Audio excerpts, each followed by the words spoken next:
idan haddaad aragto bulsho ka didayso ka fiigaysa waar ilaahay aan raacno waa sifo ka mida sifaadka munaafaqa lagu yaqaanee rasmiga waa sifo aan u baahanay markaasi inaan iska fogayno oo ah haddii ilaahay iyo rasuulkiisa lagugu yeedhay inaana diidin yani ma ghazwatu bani mustaliq markii la soo noqday waxaa dhacay laba nin oo dhallinyaro oo saxaaba ah baa fara ka cayaaray mid baa mid dabada dharbaaxa ama haraati kaga dhuftay kii kala cadhooday dabeetana waa kuwii qayshaday yaala alansaar iyo yaala almuhaajiriin ku qayshaday waa kii mowqifkaa ka faa'iidaystay ibnu ubay yaalaha samin kalbak yaakulak ama ilaahay uu ku tilmaamay inuu lahaa haddii magaalada lagu noqdo waa dadku biyeeyo burba u kala baxaya waa in la kala baxaa dabeetana nebi moxamed uu leeya calayhi salaatu wasalaam isagoo dadkii dejinaya dacuuha fa innaha muntin war qabiyeeladan iyo waxaan isugu yeedhaysaan bale makrigoodu wuxuu gaadhi karaa xad dad waaweyn oo saxaaba uu ka qarsoomi karo oo maalan madiine iyadoo la joogo ayay nebi maxamed gurigiisii been ka sheegeen oo ay yidhaahdeen nebi maxamed calayhi salaatu wasalaam haweenaydiisii waxaa ka haystay nin kaloo muslimiinta ka mida warkaasaa la faafiyey ilaahay subxaana wa tacaala waxaa la rabay atarbiya bilaxdaad muslimiinta dhacdooyin dhabaa lagu rabaynayay bil baan waxyi ka soo deginoo qadiyadda nebi maxamed looga warramayn calayhi salaatu wasalaam ou nebi maxamed tashiga badinayay oo uu dadka wax weydiinayay warbarsay idinla tahay see waxu jiraan cali la tashaday usaamo la tashaday bariire wax weydiiyey uu arrinka ka waraysanayo xad bay nebiga ka gaadhay intuu masaajidka istaagay inuu yidhaahdo yaa macshara almuslimiin membarka intuu nebigu fuulay oo ilaahay ammaanay ayuu saxaabadiisii la hadlaya wuxuu leey war muslimiinay man yacdirunii min rajulin qad balaganii canhu aadaahu fii ahli war yaa iga cudurdaray yaa iga qabanaya buu nebi maxamed leeyahay nin dhibtiisu ay gurigaygii gaadhay nebi maxamed baa ka sheeganaya oo mimbarka fuushan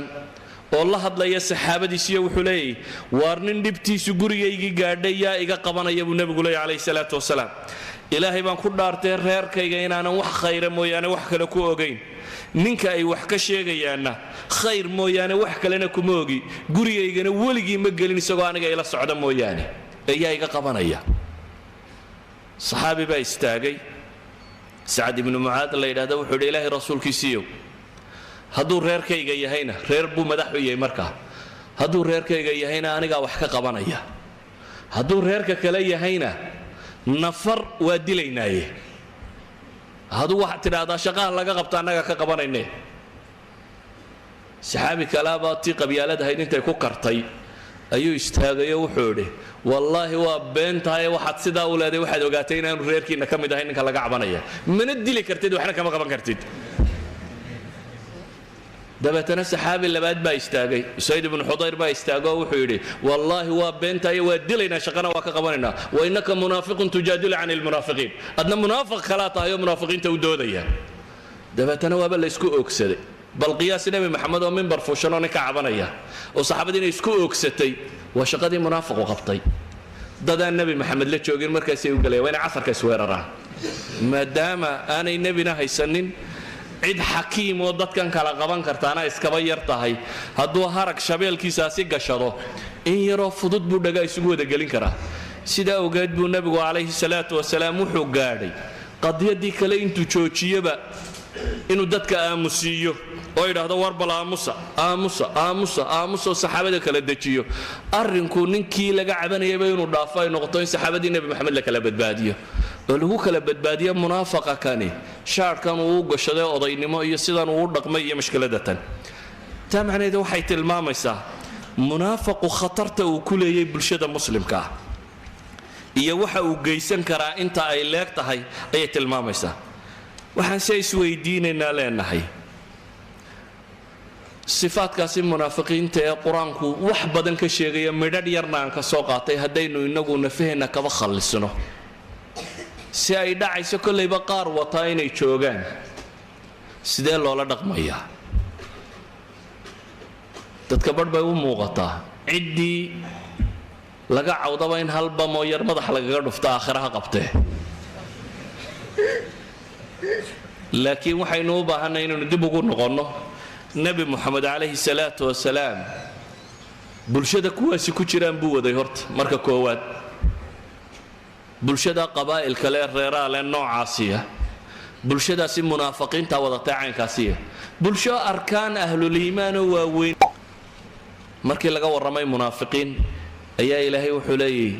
hum alcaduw faxdarhum marka koowaad ilaahay wuxuu ku tilmaamay hum alcaduw khabariyo mubtadii baa loo kala horraysiiyo culamaa ilbalaaqa waxay sheegi jireen wixii xagga dambe mari jiray haddii xagga hore la keeno qisadka xagga hore loo mariyo waxaa ka mid a in wax lagu qasrinayo waxoo lagu koobayo inay yagi kaanamaa la leeyahay iyagoo qurunbaa ah colba waa iyagabaa ilaahayna yidhi kama murmayno markaa munaafiqiinu cadowye ilaahay baa wuxuu leeyahay hum alcaduw colba waa iyagabaa la leeyahay subxaana wa tacaala gaalba colka ka weyni ee ka soka maray ee ka khatarsan ee naarta halka hoosaysa galaysa waa iyagabaa ilaahay yidhi garannay maxaynu ku samaynaa markaa ilaahay wuxuu yidhi faxdarhum ka digtoonaada waa inaad nolosha maanaj garayn kartaa waa inaad caqliyad isticmaali kartaa inaad isna hayn karto dadka muslimiinta aanu kaa fitnayn karin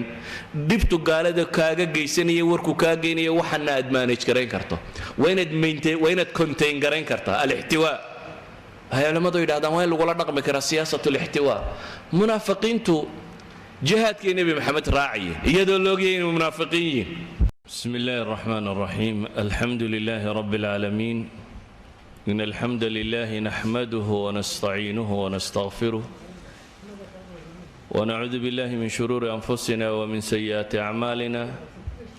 من يهد الله فهو المهتد ومن يضلل فلا هادي له وأشهد أن لا إله إلا الله وحده لا شريك له وأشهد أن محمدًا عبده ورسوله وبعد أخواتي في العقيدة الموضوع عن سكوديدو نهدي ألا إدمه إن وحكنا والمنافقون وخطرهم على الأمة نفاق أيام منافقين تا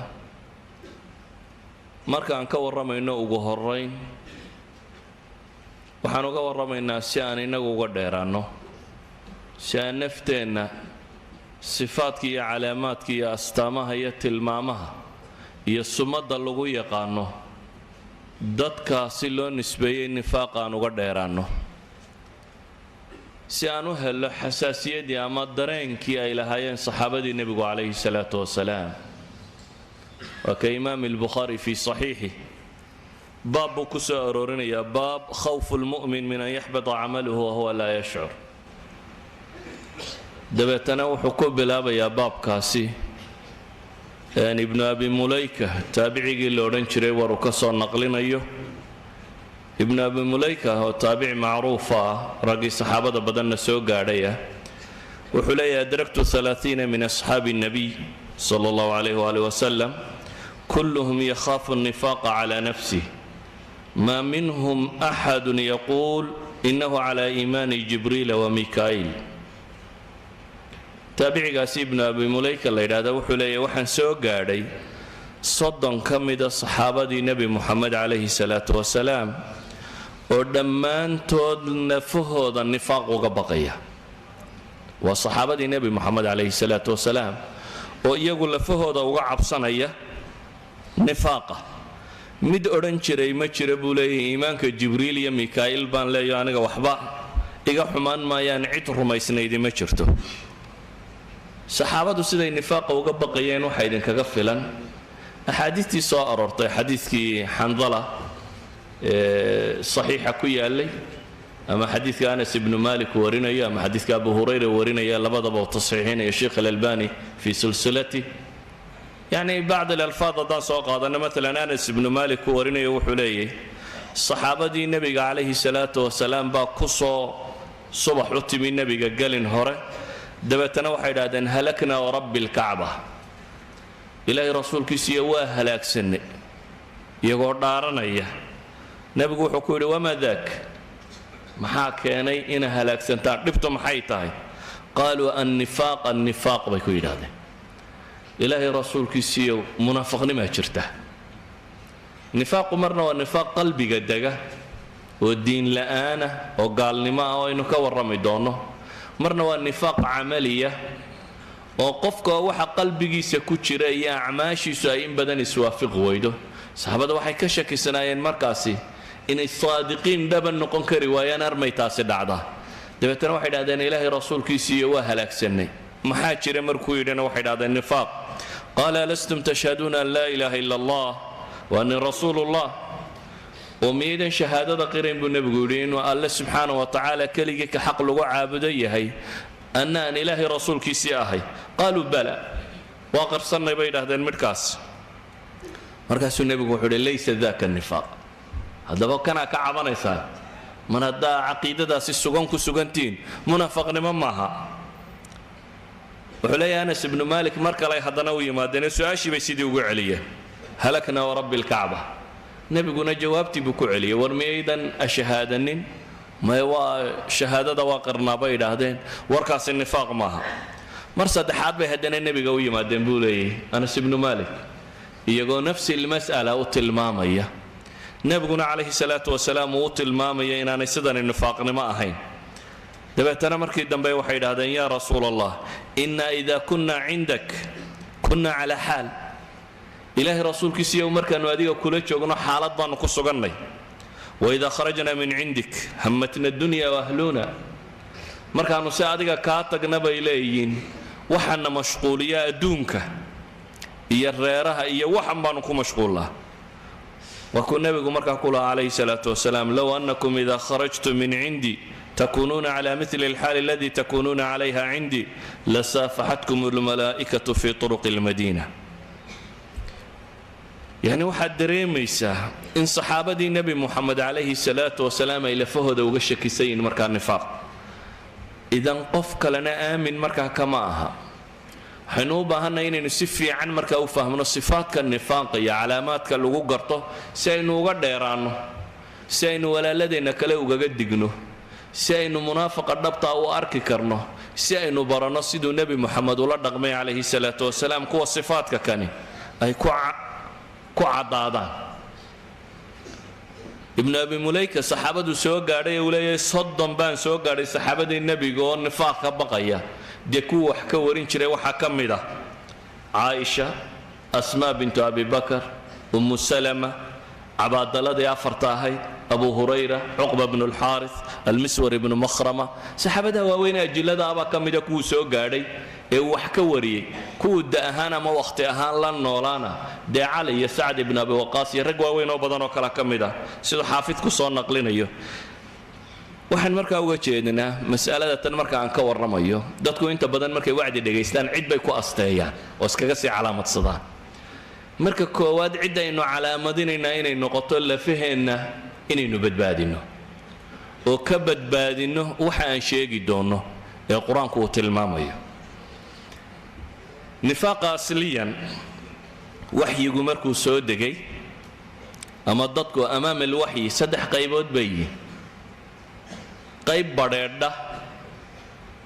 oo ka badheedha inay ilaahay ka gaaloobaan subxaanahu wa tacaala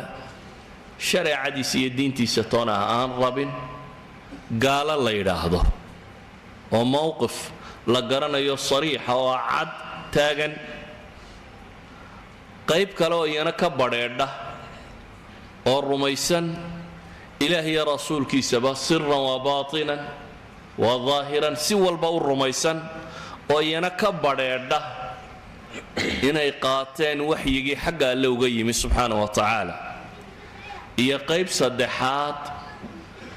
oo iyagu labada qolaba u sheegtay inay ka tirsan yihiin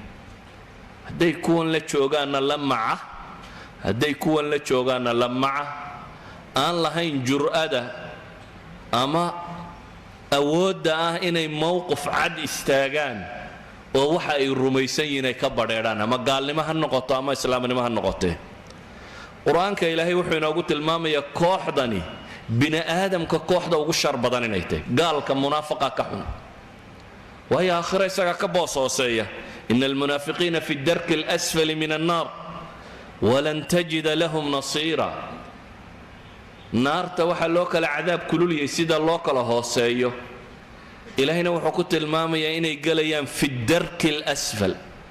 halka ugu hooseysa naarta inay munaafiqiintu ku jiraan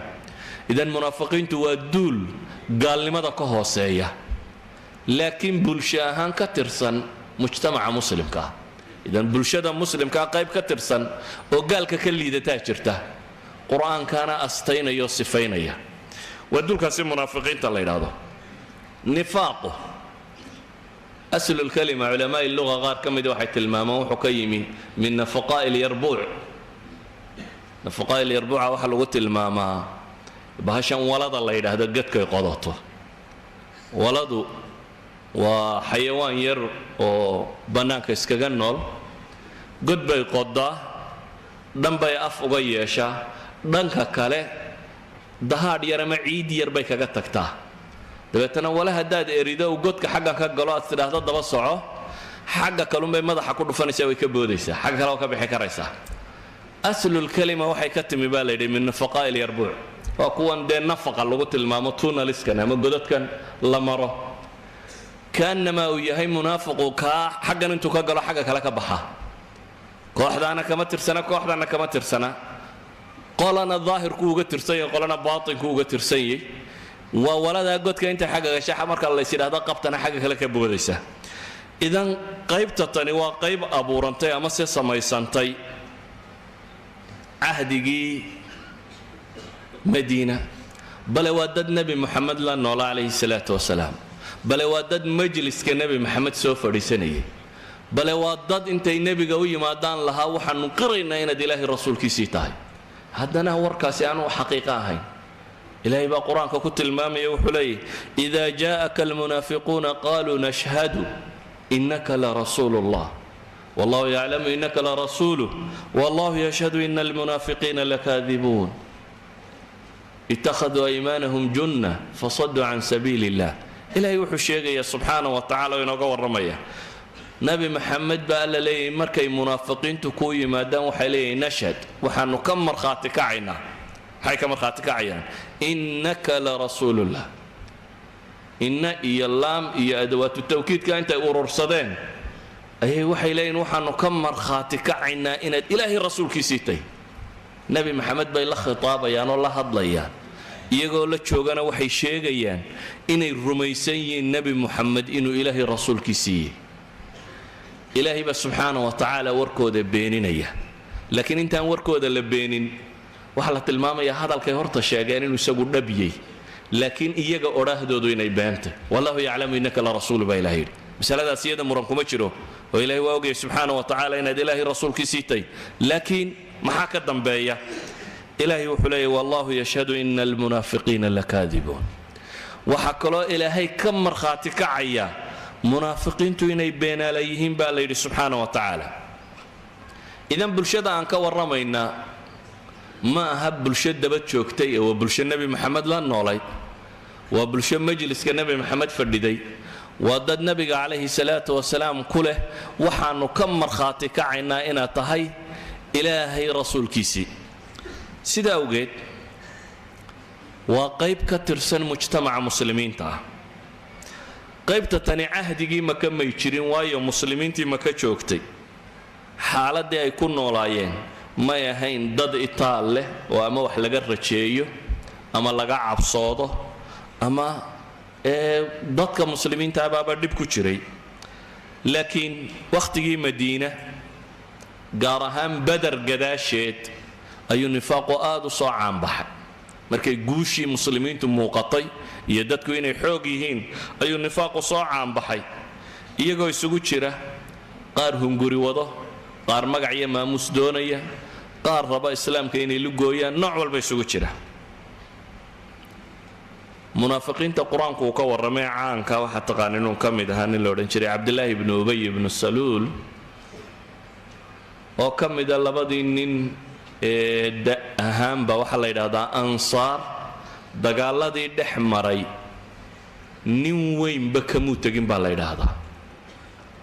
wax odayabay culimada taariikh qaar ka mid sheegaan laba nin baa ansaar ba waayeel ba ku haray labada nin وحنظل غسيل الملائكة نك الله بحيا به أبي عامر الفاسق أبي عامر الراهب نك اللورنشري بن عبد الله بن أبي ويل مكان لبدا ساكو هذا لير مدينة ويل لبدا ساكو هذا رجع أنت كلا دلني رأي هذه مدينة شوكا دجالة دي بويل كومرد مركي اللي هالشيئين وحلا يدين ويل كأن مضحك دجانو عبد الله هلا قرطي إن سلطنة دي ماموس يمقع الله ياله يدو عبد الله تاج كيسي سلطان نمل تولينا نبي محمد بصوق عليه الصلاة والسلام مدينة ودتك قيادة يدين عصبي الراعين عبد الله بن أبي نفاق سياسي يكبل ما بينها وحوارك كرسي مدح نمدا النبي محمد كقاضي سيدا أوجد أنت هرو سجيتشيني markii dambe uu arkay in islaamkii guuleystay xoogaystay badar dabadeedna isna daahirka qolada islaamka ka sheegatay ayuu ka mid ahaa waxaan ka warramayaa marka waan jeclahay nifaaqa marka ilaahay subxaanahu wa tacaala uu ka warramayo quraan aad u tiro badan baa ilaahay kaga warramay إلهي سبحانه وتعالى وودي النبي محمد إن ضدك أنت منافقين أنت وحي الله وشيء الله يراده هبل هو منافق هبل هو منافق هبل هو منافق هبل هو منافق إسكيل عليه وحي علماء يراده وقت الدنبه أي وحي النبي كسر دقي مرر كم إذا منافقين الله وشيء إسنا وحذيفة أو قروسي شيء حذيفة بن اليمان صحابي اللي أورنجري لكن بالله يرادا أنت وجبض نيد منافق نمدا إلهي سبحانه وتعالى قرآن بكو أستيي صفات علماء التربية الركم دي وحي تلمامي يعني مسألة داس وحكو تشرب إليين إنجيل كدن بين مسلمين وحي كل رقمان يهلان وهدي النبي محمد عليه الصلاة والسلام ون أنت منافقين تمقعيد وضع الله شهقه inagu maanta munaafiqiinta saynu la dhaqmilay see lagu garan lahaa inaga ila waxyina inoo iman maayo magacyana ma haynee see lagu garanaya ilaahay subxaanahu wa tacaala wuu asteeyey si dadku u wada garto quraan aad u tiro badan baa ilaahay munaafiqiin kaga warramaya suuratul baqara in badan oo ka mid ah ilaahay kaga warramaya suuratu tawba suuratul munaafiqiin axdaas tiro badan boo نبي محمد عليه الصلاة والسلام وقت يصير أعداء إلهي كجور رمية غزوة أحد غزوة الأحزاب غزوة بني النضير بني المصطلق حادثة الإفك غزوة تبوك قرآن كجور رمية غزوات كاسور من منافقين بطل مامية وحي إلهي سبحانه وتعالى وكور رمية منافقين تخطرتوا وأن منك أودي النبي محمد عيدا وتوقبي يسبق كون قفة إن يصدح ضلال لك عكران يعني تأثير كي بالشدة كلها هاي نبي محمد عليه الصلاة والسلام غزوة أحد كن نبولا صوت دقالتك يدو النبي والرسول يهي وقائد يهي وسيد البشر يهي ورجل حكيم عقل بدن فطن بالشدي سيقانا قراد بدن إسلامك الرسالة يوحي نموطة أي وحي أودين صدح بقولوا عيدا كيسا كم دين يعدلوا لك عان نما النبي محمد هاي المركام حيكون سمين كران هدي أودان النبي محمد عليه الصلاة والسلام عيدا كيسيون صدح بقولك حين كرو واحد قران كرتا خطرت الدتكن إليين انت أي قاري كرتو أمسه انت أي ليكان كرتو إني دن هلاقي كرتو سيدا وقد با إلهي سبحانه وتعالى وحقق ورمي قرآن تربدا مثلا في سورة البقرة markii muuminiinta laga warramay afar aayadood baa ilaahay sifaadka muuminiinta ba ku tilmaamay alif lam mim marka laga tago afar aayadood ee ku xiga ayaa ilaahay muuminiin ku sifeeyay gal markii laga warramay laba aayadood baa ilaahay ku sifeeyay laba aayadood oo kaliya waayo labadan kooxood baa culimadu yiraahdaan waa dad la garan karo astaantoodu ay caddahay wadadaan midabaynin وقال لمديس لا غرانيو مسلم نمديس اما مؤمن نمديس لا غرانيو اما منافقينتو وضد مدبيه صبح بدنا عويق قلب بدن جوغا وقف انا استينتيسي تلمامتيس سي توسن مرقدو ودا غران كرين سيده دراديد با 13 ايادود الهي ku astay labaatanka aayadooda ugu horeeya marka laga warramayo alif laam mim marka laga tago 19 kale 13 aayadood ka mid ah baa lagu asteeyay ama lagu calaamadiyay munaafiqiin taasi waxay tilmaamaysaa bay culimadu yiraahdaan sida uu munaafiqa iyo astayntiisu khatar u tahay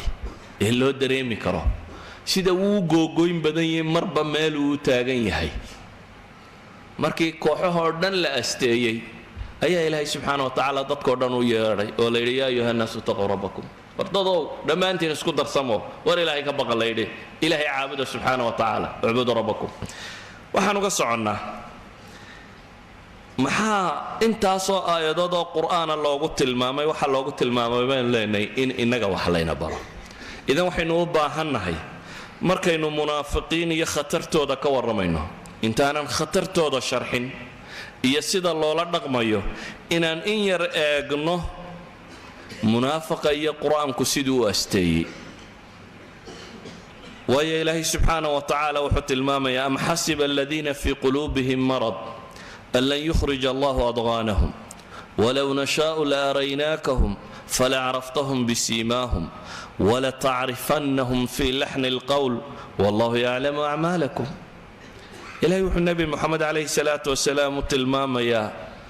duulka gaaleed haddaanu rabno waaba ku tusi lahayn baa ilahay leeyay kuwa munaafiqiinta ah laakiin waxaa loo sheegay nebiga calayhi salaatu wasalaam munaafiqiinta wuxuu ku garanayaa inay tahay warkooda iyo ficilkooda iyo aqwaashooda iyo qaabkay u dhaqmayaan marka waxaan rabaa sifaadkooda qaybo ka mid ah midhadh inaan tilmaamo waxaan u tilmaamayaa midhadhkaa sifaadka ka mid ah nin waliba inuu naftiisa eego oo uu hadduu waxa kani wax kaga sugan yihiin uu iska suuliyo uu ka fogaado ka dheeraado walaalkaaga kale aad uga digto ilaahay subxaanahu wa tacaala munaafiqiinta markuu sifaynayo sifaadkay caanka ku yihiin waxaa ka mid ah waxay caan ku yihiin inay jecel yihiin in muslimku jabo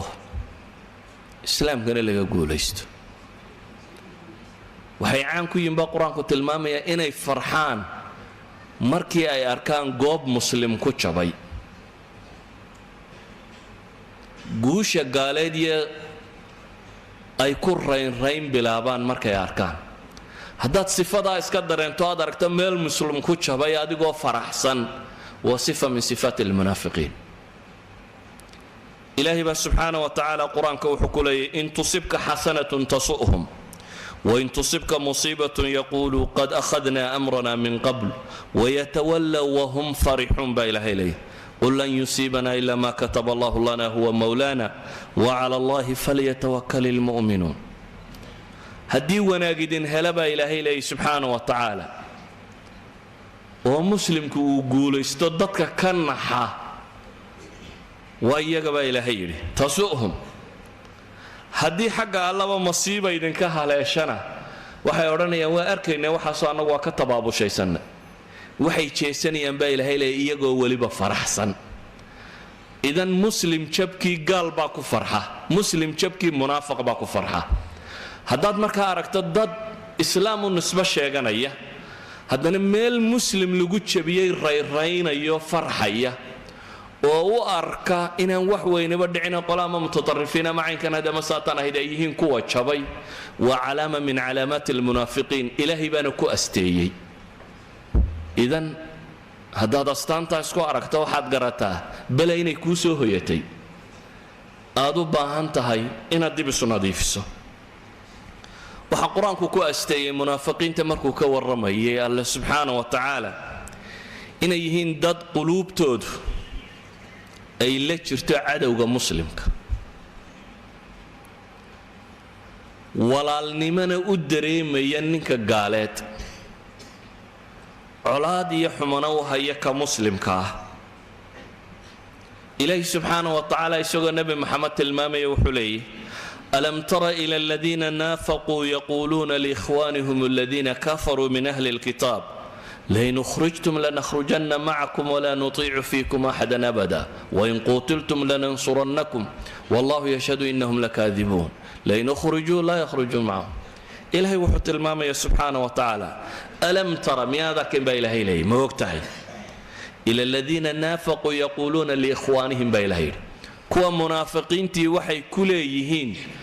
walaaladood baa ilaahay yidhi yaa u walaala munaafiqa yaa walaal looga dhigay rabbulcaalamiin baa qolo walaal uga dhigay mu'miniinta waxaa la yidhi innama almu'minuuna ikhwa ama munaafiqiinta waxaa la yidhi yaa la walaalaa yaquuluuna liikhwaanihim aladiina kafaruu min ahli alkitaab waxay ku oranayaan walaaladooda ahlu kitaabka baa ilaahay yidhi idan waxay rumaysan yihiin mabaadi'da iyo aragtida ay wadaan ahlu kitaabkiiyo inta gaale la socota waa astayn ilaahay subxaana wa tacaala uu ku asteeyey ilahay wuxuu leeyay qoladaa waxay ku leeyihiin haddaa laynu khrijtum lana idinkaanu maciinanay si walba idinkaanu idinla soconnaa waxaa ilaahay qur-aanka uu ku tilmaamayaa munaafaqa calaamaadka lagu yaqaano inay ka mid tahay dadka gaaleed inay weli ka dhigtaan weligu waa cidaad u nusrayso u gargaarto walaalatay jeceshay inuu guulaysto aad jeceshahay kuwa mu'miniintaana ay necab yihiin ilaahay baa wuxuu qur-aan ku leeyahay bashiri lmunaafiqiin bianna lahum cadaaban aliima waxaad ugu bushaaraysaa baa ilaahay yidhi subxaana wa tacaala kuwa munaafiqiintii inay leeyihiin cadaab wax laxwiya oo waa kuwani الذين يتخذون الكافرين أولياء من دون المؤمنين أيبتغون عندهم العزة فإن العزة لله جميعا إلهي مؤمن كوحكو منافق سيوحكو أستي الذين يتخذون الكافرين أولياء وكوا قال دولك كدغنا يبا إلهي من دون المؤمنين ومحيو كدغنا أيبتغون عندهم العزة با إلهي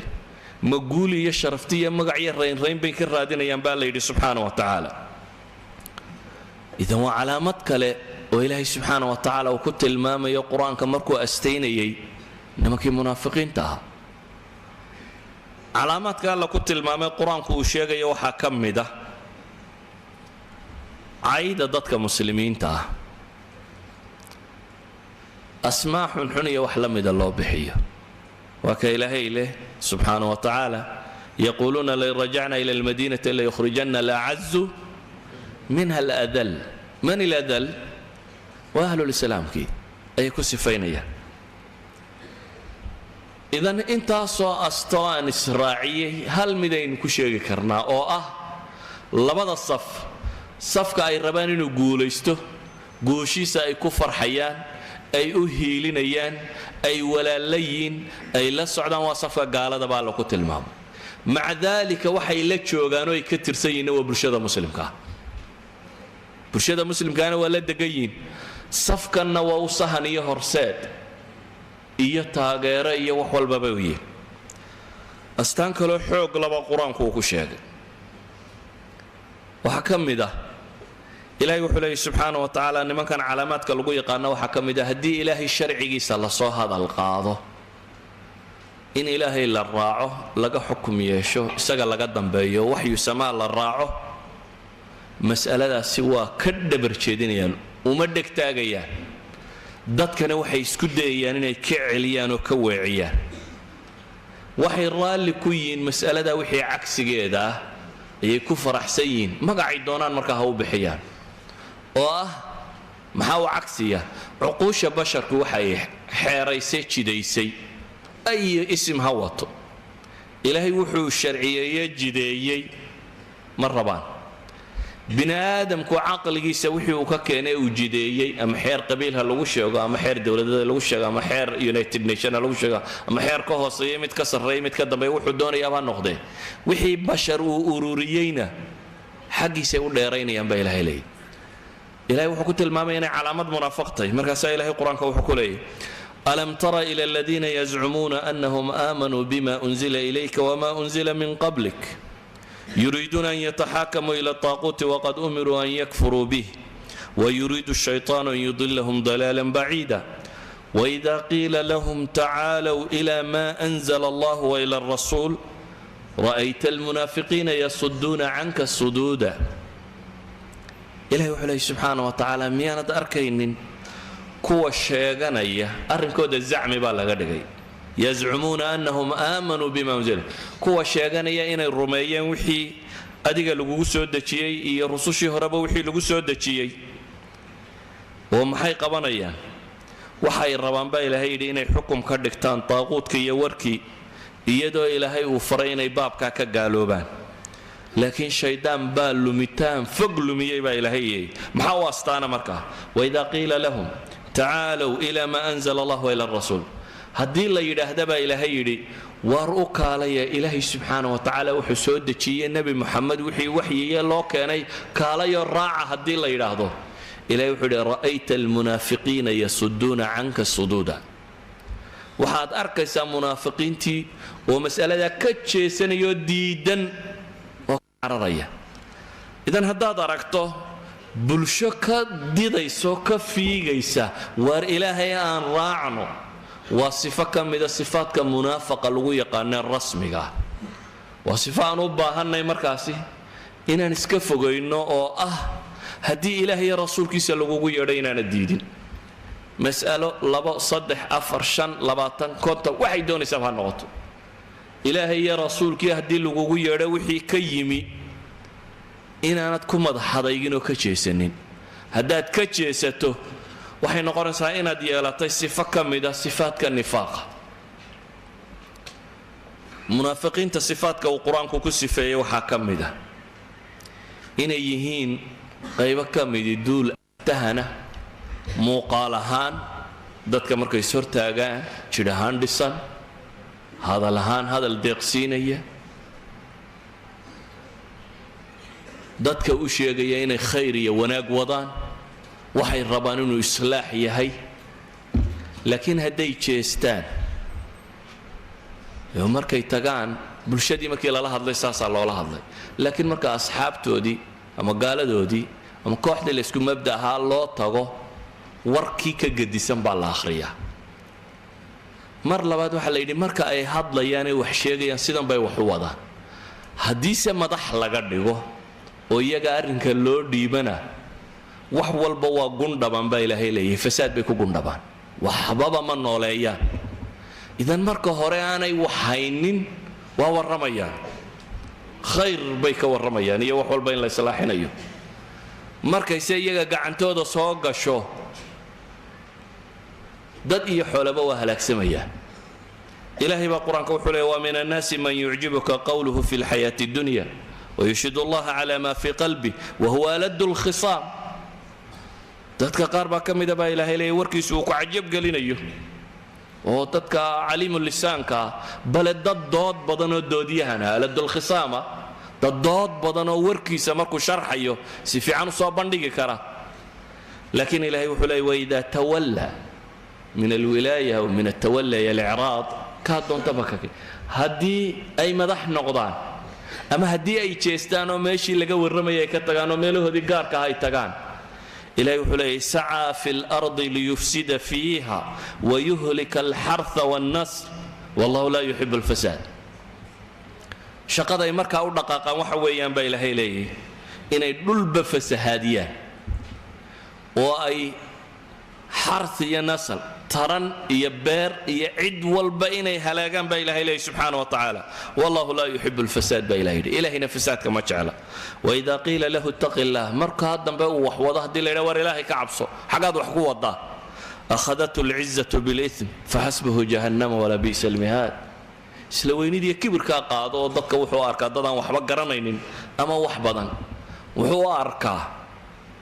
fasaadkiisu inuu islaaxiyey waayo ilaahay baa wuxuu leeyahay waidaa qiila lahum laa tufsiduu fi lard qaluu inamaa naxnu muslixuun alaa inahum hum lmufsiduun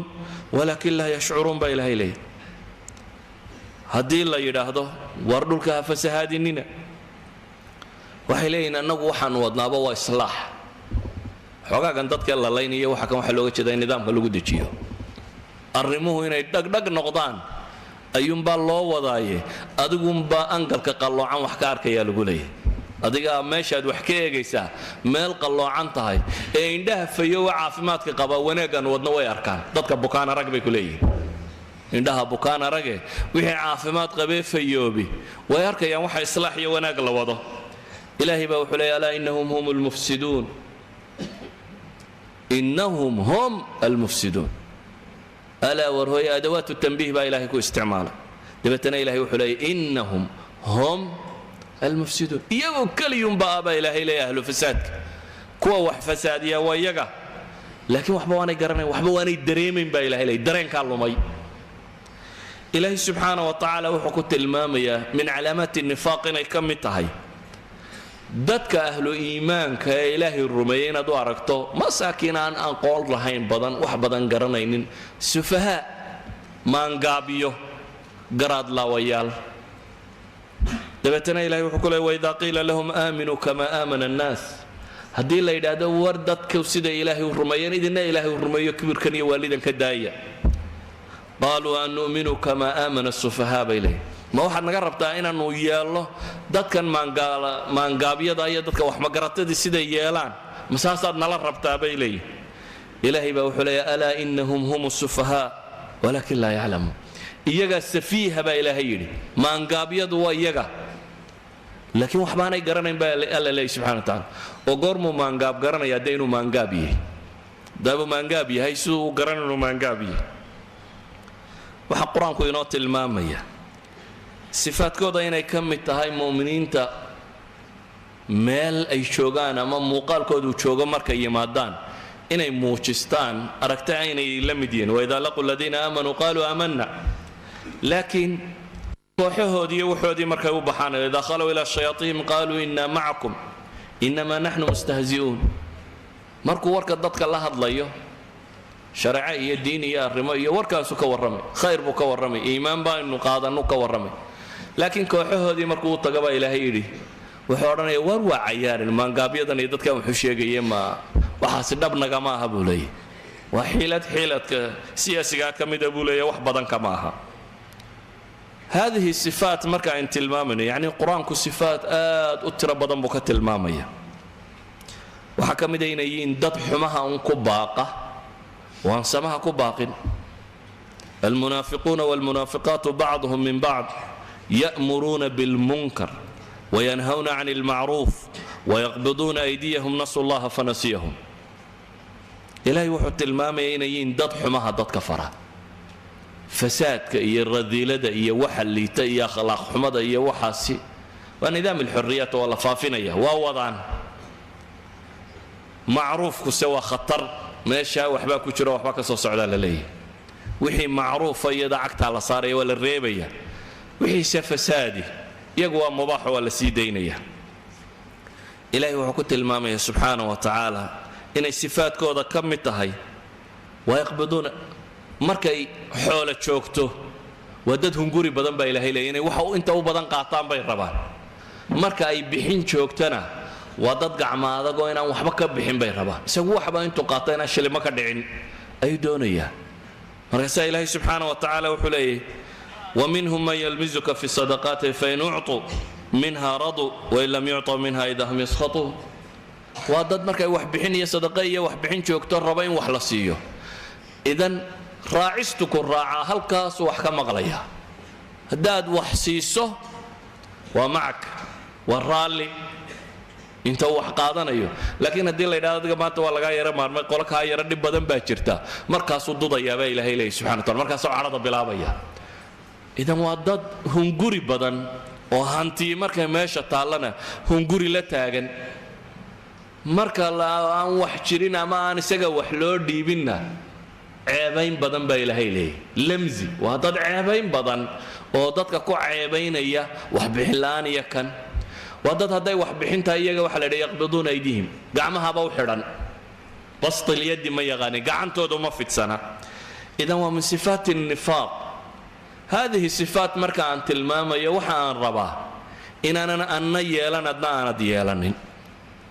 way waa calaamad kamida calaamatu an-nifaq nifaquna uu qayb sama marna waa kii qalbiga degaya gaalnimada aha marna waa nifaq amaliya نفاق عملي وكون نبي محمد عليه الصلاة والسلام كنت الماميو آية المنافق الثلاث منافق علامات كالوغرتا وصدح أما أربعة من كن أفر منك كسو جنب النبي محمد عليه الصلاة والسلام أفر تاسي سوي ما دوا منافق برحترا أنبياء اسمرين منك مت كمدا لغاها لانا خصل من خصال النفاق باكوشرب النبي قيب كمدا قيبه النفاق نفاق عملي علماء مركا كفسران إذن marka aan ka warwarsannahay nifaaq ay leenahay saxaabadii nabi maxamed ba alayhi salaatu wasalaam wa radiyallahu anhum ka warwarsan macnaheedu waxa weeyaan nifaaqa camaliga inaynu ka dheeraano ka caqadiga ana ka fogaano marka aan ka warramayo sifaatul munaafiqiin uma jeeda ina cid calaamadisaan oo astaysaan waxaan u jeedaa qof kasta oo mu'min oo ahlu iimaani inuu isku dayo inuu waxa kan ka faydmo ka toobad keeno inuu isku dayo inaanu yeelan calaamadii ilaahay kuwa naarta halka u hooseeya galaya ay lahaayeen inaan adigana laga helin inaynu isku dayno inaynu ka fogaano sida daraadeed baa ilaahay subxaanahu wa tacaala wuxuu inoo tilmaamayaa waa dul dhaar badan baa la yidhi ahdigan dambe waxa macruufa madaxda waa la dhaariyaa waa nidaam gaaleedka waayo muslimiintu waxba may dhaarin jirin madaxna lama dhaariyo cid kalena lama dhaariyo qofka muslimka haddii meel loo dhiibo wuu hayaa laakiin nidaamka gaaleed baa yaqaana qofkan gacanta taagaya la dhaarinayo dhaar iyo waliya billun baa wakhtigan dambe la tiro badiyey calaamaatu nifaaq ilaahay wuxuu ku tilmaamaya wayaxlifuuna billaahi innahum la minkum wamaa hum minkum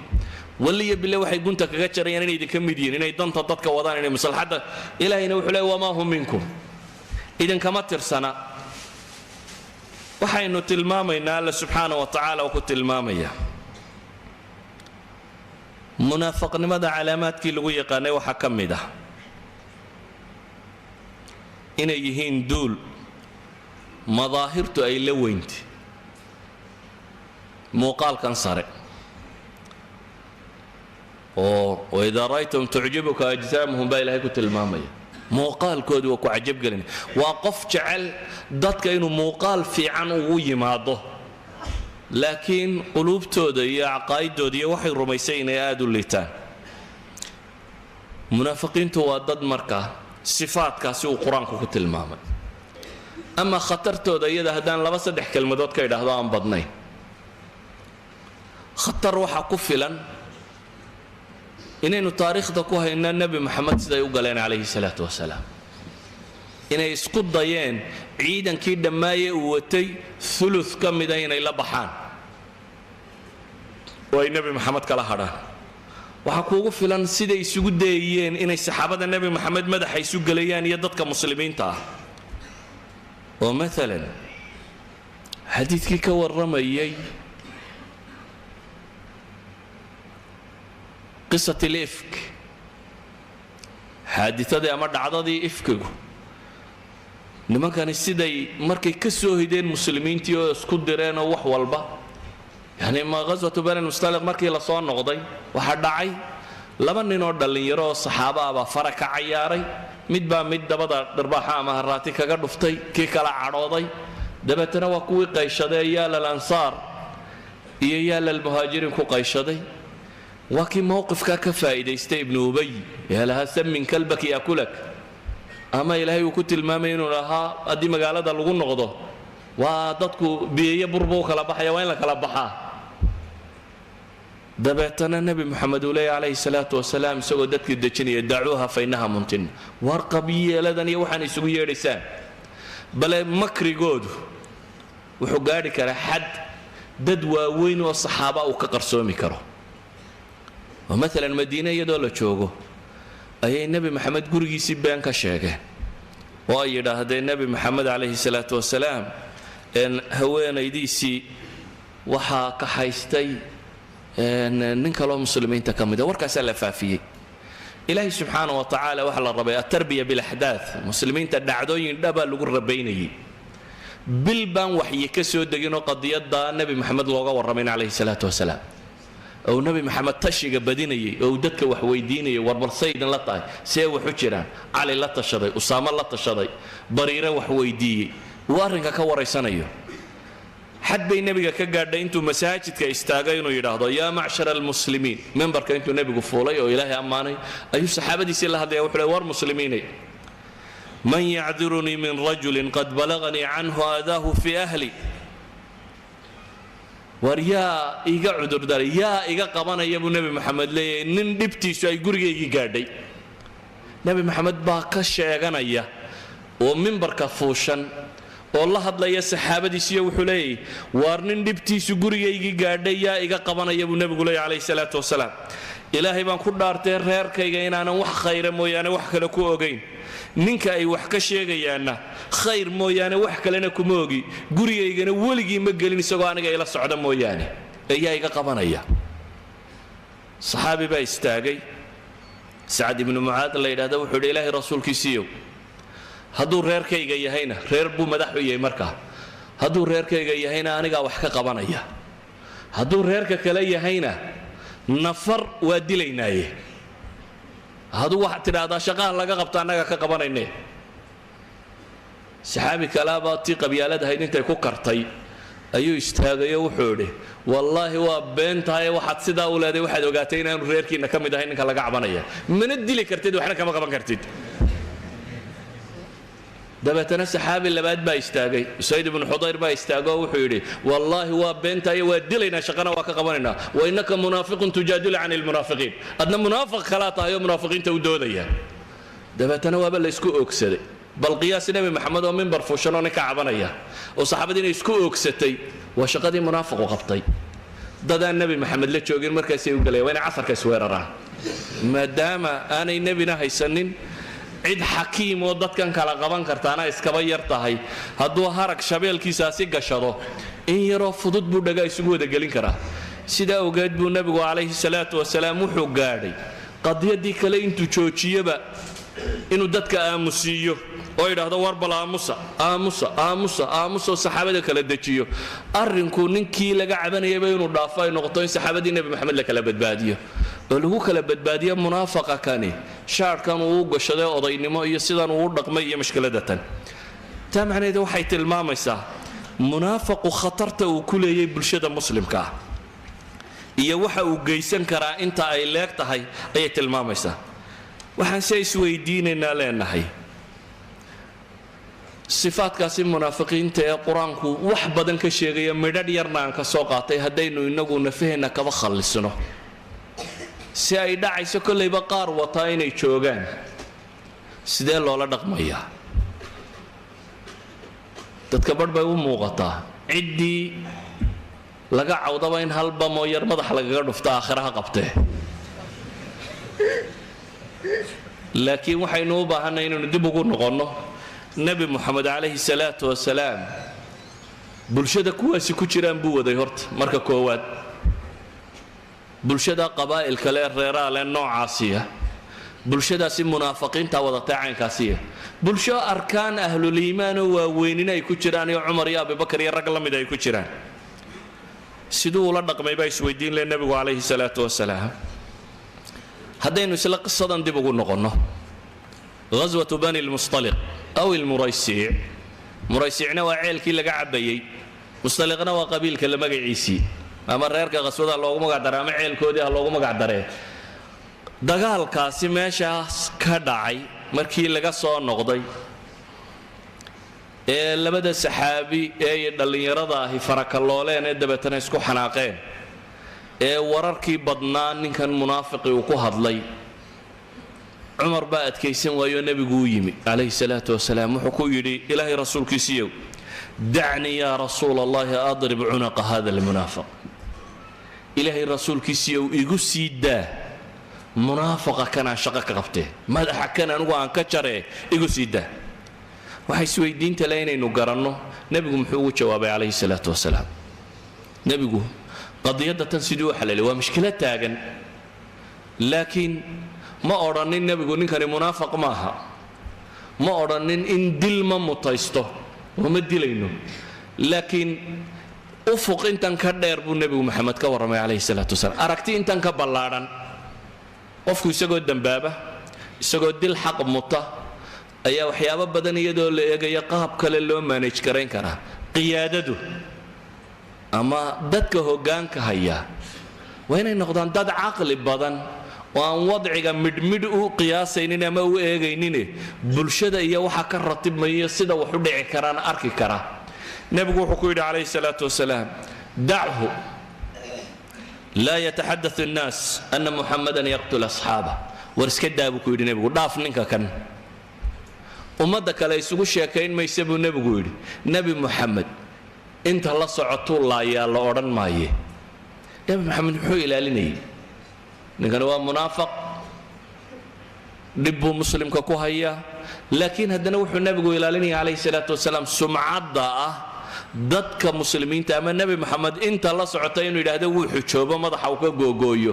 inay dadka kale gaadho waayo dadka kale u ta'wiilin maayaan u odhan maayaan siduu imaamu nawowi fi saxiixi muslim xadiidka markuu sharxay u tilmaamayo wuxuu leeyahay nabigu xaq buu lahaa inuu dilo laakiin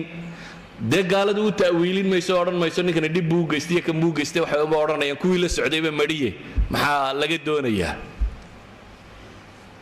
maxaa meesha ka muuqda marka waxaa ka muuqda inaynu baranno ninkani dil wuu xaq mutay wuu dhib badnaa mushkiladiisu waa taa gaadhsiisnayd inuu haddana markii madiine la tagay qisadii hore aan ka warramayuu geystay labada qiso waxa horreeyey tanuu nebigu sii daynayo isagoo shalayto waxaa soo sameeyey ayuu haddana markii madiine la tegey xaadisatul ifki iyo wixii uu abuuray ee keentay in saxaabadii dhagaas la gasho idan dilkiisu wuxuu keensan lahaaba muuqanaysa inta shush badan uu soo baxo oo dad badan ay garan waayaan sababta wax loo dilay oo warar badan la sheego oo qabaa'il badan madaxa isla geli karaan idan nabigu calayhi salaatu wasalaam meel durugsan buu wax ka arkay quraanka ilaahay subxaanahu wa tacaala waxa uu inoo tilmaamayaa maalan saddex aayadood oo quraanka ka mid ah waxay sheegayaan munaafiqiinta sida loola dhaqmayo kow ilaahay subxaanahu wa tacaala wuxuu leeyahay yaa ayuha nabiyu jaahid alkufaara walmunaafiqiin واغلظ عليهم ومأواهم جهنم وبئس المصير إلهي وحلي النبي الله جاهد الكفار والمنافقين قالوا يا منافقين بلا جهات بلا يري لكن وين نسوي دينا السيرة دي عمل النبي محمد عليه الصلاة والسلام سيدو قلبه ولا جهات لما هي وح منافق ومنافق نمل له دلي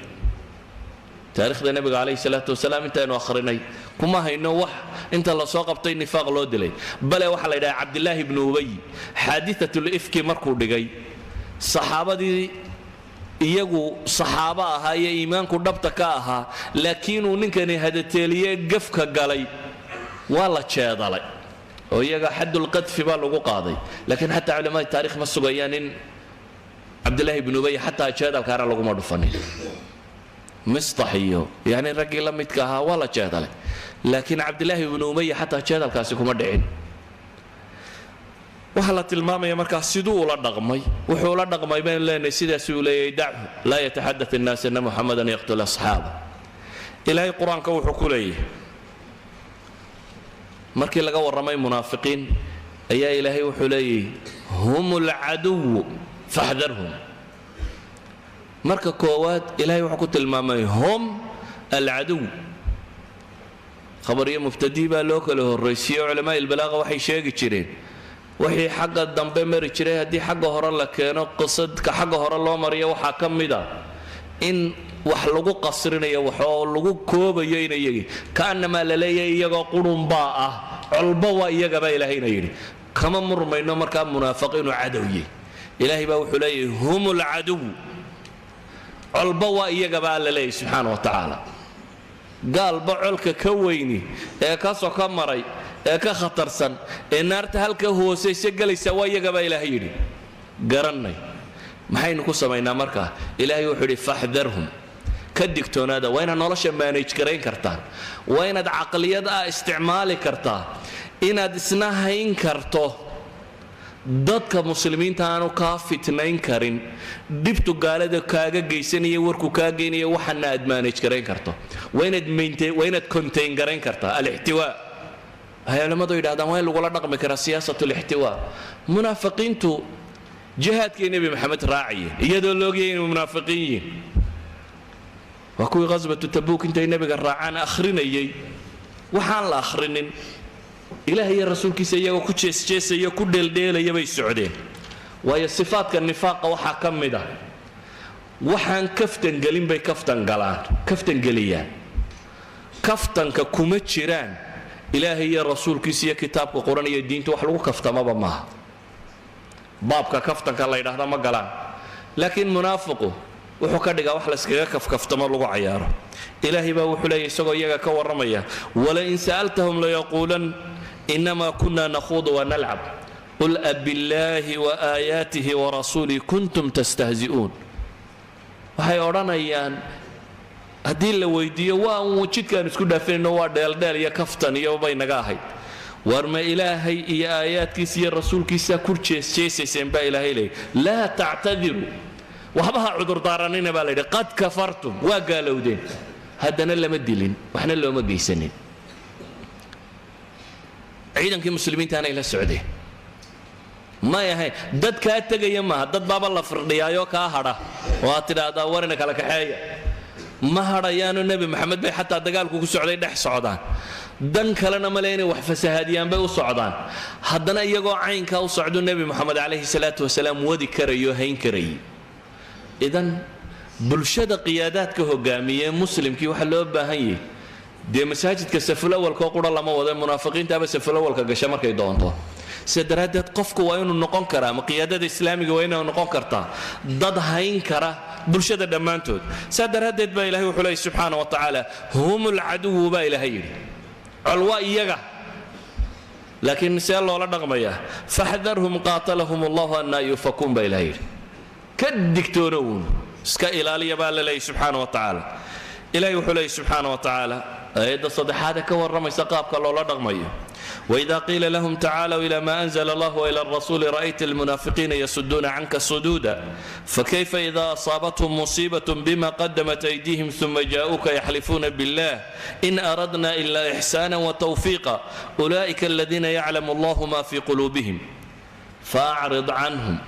وعظهم وقل لهم في أنفسهم قولا بليغا ilaahay wuxuu leeyahy subxaana wa tacaala waa duul haddii loogu yeedho ilaahay iyo rasuulkiisa iyo diintiisa warkaalayo raaca haddii la yidhaahdo waxaad arkaysaa baa ilaahay leeya iyagoo ka madaxdaygayo ka cararayo ka sii jeesanaya kuwaa diinta ka cararee ka sii jeesanaya lama odhan madaxa ka gur ee ilaahay wuxuu leeyahy fakayfa idaa asaabathum musiibatun bima qadamat aydiihim uma jaa'uka hadday balaaya haleesho balka warran markay balaaya ku dhacdo ee haddana intay kuu yimaadaan odhanayaan wixii aanu wadnoo dhan annagu hagaajiyuunbay naga ahayd arrinkuunbaa meesha noola ekoonaadaye waxay naga ahayduun ixsaanan wa tawfiiqa ilaahay wuxuu yidhi subxaana wa tacaala ulaa'ika aladiina yaclamu allahu ma fii quluubihim waa kuwa ilaahay og yahay waxa qalbiga kaga jira nooca ay yihiin ilaahay waa ogyay baa la yidhi subxaana wa tacaala laakiin maxay ku sameeyeen faacrid canhum baa ilahay yidhi iskaga jeeso wacidhum waani waqul lahum fii anfusihim qawlan baliiqa nafahooda waxaad ka tidhaahdaa baa ilahay leeyahy subxaana wa tacala waxaad u sheegtaa war meel fog gaadhka war baliiqoo ay wax ku qaadan karaan u tilmaam waxaan leenahay munaafiqiinta qaar ka mida baa ilaahay intuu nebi maxamed u waxyooday loo sheegay inuu hebel munaafiqiye oo hebel munaafiqiye oo hebel munaafiqiye oo hebel munaafiqiye oo intuu saxaabada ka mida u yeedhay isna uu u sheegay xudayfata bnulyamaan saaxibu siri rasuulillaah nebi moxamed calayhi salaatu wasalaam munaafiqiin munaafiqnimo lagu hubaabuu magacyadooda u sheegay hebel inuu munaafiqiyo hebel inuu munaafiqiyo hebel inuu munaafiqiye lamana laynin wax kalena looma geysan bulshaday ka mid ahaayeen waxa meesha taallaa markaa waxay tahay waxa loo baahan yahay munaafiqu waa balaayo kula nool waa gaal kula jooga waa kaa dhibtiisu ay gaadhsiisantahay inuu sacd ibnu mucaad iyo sacd ibnu cubaada intuu iska hor keeno iyo usayd ibnu xudayr warkuu ka gaadho innaka munaafiqun tujaadilu cani lmunaafiqiin inay iyagii isku yidhahdaan war munaafiq baatay munaafiqiinta u doodaya waa kaa gaadhay nebi moxamed calayhi salaatu wasalaam inuu gurigiisii intuu tashuush ka furo bil dhan warkaasi uu faafo laakiin waxaa layna baray qur-aan badan baa ilaahay ka soo dejiyey xaadisada waxaa layna baray wararka inaynan faafin shaa'icaadka inaynan dhegaysanin qofka muslimiintii waxaasi inaanu ka shaqaynin warku cidda ku shaqale in la geeyo xataa hadday war noqoto iyo wax ka qabadkeed inaan suuqa lagaga warramin ciddii wax ka qaban karaysay ee ku shaqo lahayd in loo geeyo waxaa layna barayaa jamaacada muslimiinta iyo dadka muslimiinta inaanu munaafiqiintu kala kaxaynin sida daraaddeed ay xadiidka shaykhaynku warinayaan bukhaari iyo muslim iyo tirmidi iyo nasaa'i iyo axmed iyo kayrkoodba soo saareen zayd ibnu thaabit baa wuxuu leeyahay markii nebigu calayhi salaatu wasalaam uu uxud qabtay ee uu ka soo noqday ee ay munaafiqiintii koox dhan oo saxaabadii dadkii nebiga la dagaalgalaya ay kaxaysteen ee la soo noqday jabkii haddana muslimiinta ku dhacay goobtu waa goob caynkeeya waagta qiyaas ciidankii saddex qaybood oo qayb bay la tageen ha la tagaane haddaad soo guulaysato waxaad odhan lahayd waxba maaha waxay geysteen guul militariyo cadina may dhicin oo muslimiintii 70 baa laga dilay oo nebiga adeerkii baa la dilay asadkii saxaabada la dilay xamza ibn abdul muttalib oo bal waa la googooyay oo tamthiil baa lagu sameeyay oo nabi maxamed baa god ku dhacay calayhi salaatu wasalaam oo nabar ku dhaceen oo xad baa la gaarsiiyay nebigu salaadii sare jooga ku tukan kari waayo xad bay gaadhay in la yidhi nebigiiba wuu dhintay oo saxaabada iska fadhfadhiisato xad bay gaadhay raggii uxud ka dagaalamayay badh markii la jabay orodkii ay madiina ku galeen la jabay oo orodkii dadkii meesha ka cararay qaar ka mid ay madiina galeen oo qaar ay iska fadhfadhiisteen ciidan sidaa u jabay oo dhibta intaa leegi soo gaadhay nimankii 300 ninka ka haystay markii madiina lagu soo noqday way saxaabadii muranto waxay dhaaheen nimanka waa leynaynaa nimanka waa in shaqo laga qabtaa waa in la laayaa wuxuu leeyahay zayd ibnu thaabit waxaa soo degay aayaadkan qur-aan ee ilaahay subxaana wa tacaala kaga warramayo famaa lakum fi lmunaafiqiina fi'atayn wallahu arkasahum bima kasabuu aturiiduuna an tahduu man adala allah waman yudlil illahu falan tajida lahu sabiila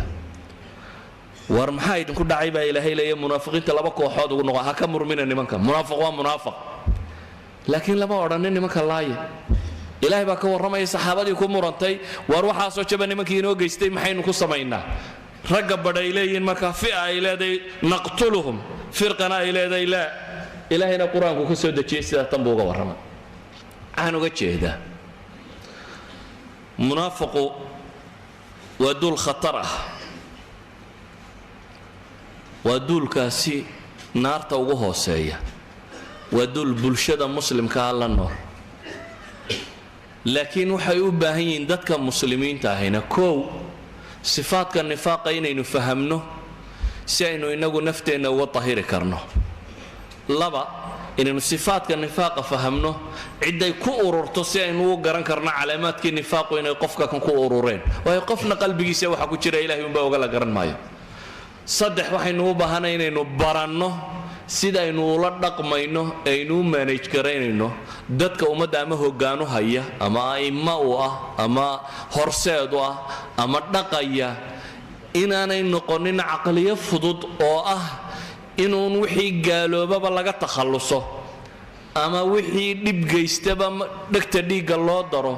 inaanu noqonin qadaayaadka islaamiga ee waaweynay inay u baahan yihiin in si xeel dheer oo fog ay u arkaan dadkay gacantooda wax ku jiraan oo ay gartaan markaa nebi moxamed calayhi salaatu wasalaam dhibta intaa leeg iyagoo u geystay oo dagaaladaa dhan sababay inay jabaan muslimiin badani ama dhib badan ay ku dhacdo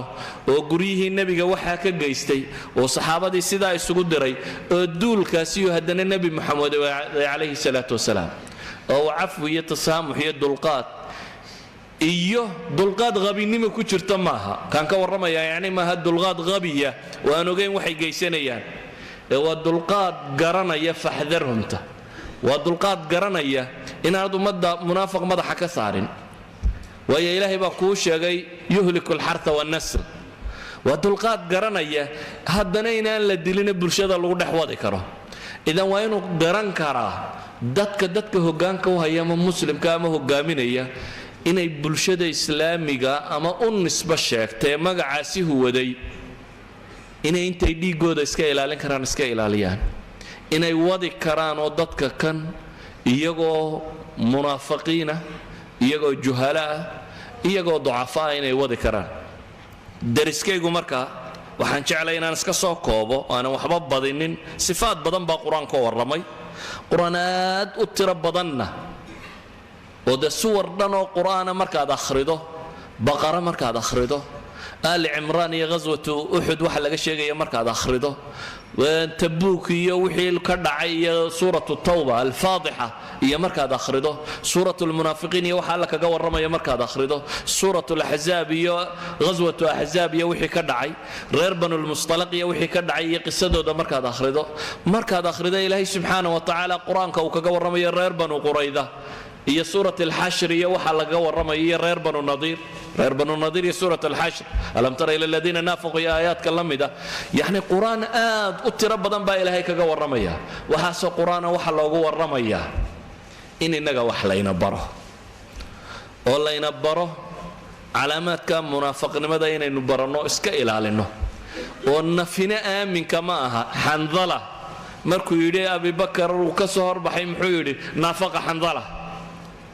حنظلة الأسود ابن الأسود مركو يمي أبي بكر وحيودي نافق حنظلة أبي بكر مركو ويديه ويدي محاكو قدعي وحيودي دي نبي مركو نلو شوقنا عين كاسان مركو عروتي يرراي حولاي وحكانوني مادنا وحي بدنا يانو أركيني جنة النار تينا نو أركينا بعد مودي سيبيو لي مركو النبي قال فديني هدونون حوله يرركي يدو مركي وحبانكم مشغولا أبي بكر الرماء سعيد والبواه استانين ودي بيقول النبي ينوجي يعني أبي بكر بايس إلى لنا يربه إنه يسدوره بل إلهي سبحانه وتعالى قرآن كيسوي حكوت المامية ضدك بين اللبين من المؤمنين رجال صدقوا ما عاهدوا الله عليه فمنهم من قضى نحبه ومنهم من ينتظر وما بدلوا تبديلا ليجزي الله الصادقين بصدقهم ويعذب المنافقين إن شاء ويتوب عليهم إن الله كان غفورا رحيما dadka ba ilaahay wuxuu qaybinaya saadiqana waxa lagu sheegay mid jidkii ku dhintay iyo mid sugaya inuu ku dhinto kooxda kalena waxa lagu sheegay inay yihiin munaafiqiin idan nifaaq nin weyn iyo nin yarba inaynu ku talagalno sifaadkiisa inaynu iska daahir yeeli karno hadday yihiin sifaadka qalbiga iyo haddayin sifaadka camaliga ee axaadiis tiro badan oo nebi maxamed ka soo aroortay ay sheegayso calayhi salaatu wasalaam inaynu ku dadaallo waxaynu iskaga daahir yeeli lahayn oo maalan waxaa ka mid ah tusaale qura haddaan idin siiyo xadiidka sheekh alalbani silsilada uu ku soo aroorinaya imaam tirmidina uu soo saaray ee uu xasan ku tilmaamayo sheekhu wuxuu leeyahy man salla lillahi anas ibnu malik baa wuxuu leeyahy man salla lillahi 40 yawman fi jamaaca yudrika atakbiirata alula ninka 40 maalmood jamaaco ku tukada laakiin aan ragcadaha dambe soo gaadhin takbiiratul ihraamka imaamka la xidhay inagoo meelahan joognuun baa la qiimaa waxaan waa ka gaadhaynaa jamaca waxa roon inaad ka gaadho takbiirta hore imaamka Allahu akbar inaad la xidhato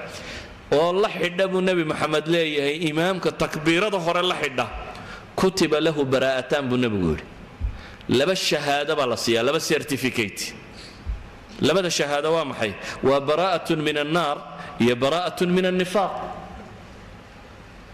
براءة من النار منافق وحلا في الدرك الأسفل بقلي لكن وحلا لي كان وحلا سيني براءة وكقدر إرادة النفاق نار تو كقدر إرادة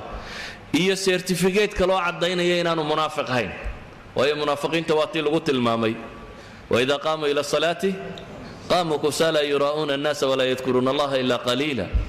munaafiqiinta waxa lagu tilmaamay salaada iyo jamca xataa haday imaadaan inay noociyaadka ay yihiin waxa lagu tilmaamay haday la filib la ku ogaan lahayn masaajidka maxay inay ciidama ka maqnaateen hadii la oran la masaajidka sheekh maxamed baa markuu dadka tukiyo waxoogaa u qaybinaya safla walka dadku wada joogina waxa ilaahay inoo tilmaamay inay salaada jamacata subax iyo cisha iyo kuwa casarka iyo salaadahaas inay kuba adageen laakiin waxa la inoo tilmaamay ninka 40 maalmood aan jamacaba habsaamine maalin kasta takbiirada hore jooga inuu laba certificate helayo waxaan uga jeedaa markaa dariskani ma aha daris aan ku koobi karo sifaadka munaafiqiinta ee quraanka iyo sunnadu ay ka warantay laakiin waa hogatus inaan idin tilmaamo quraanku inuu halkaa ka taagan yahay iyo xadiidka nabigu sifaadka munaafiqa inuu u baahan inaynu iska ilaalino kaasi waa kow ka labaad aan rabo inaan tilmaamana wuxuu yahay inaynu garanno khatarta uu leeyahay munaafiqu gaalka uu ka khatar badan yahay ka saddexaad aan rabo inaan tilmaamana inuu yahay inaynu garanno cawaatifta iyo uun cadho aynu islaamu dadka soo horjeeda u cadhaysanay inaanayna qaadine inaynu garan karno ummad haddiiba aad hormood ka noqoto sidaad u haanan karayso ama si aad u maamuli karayso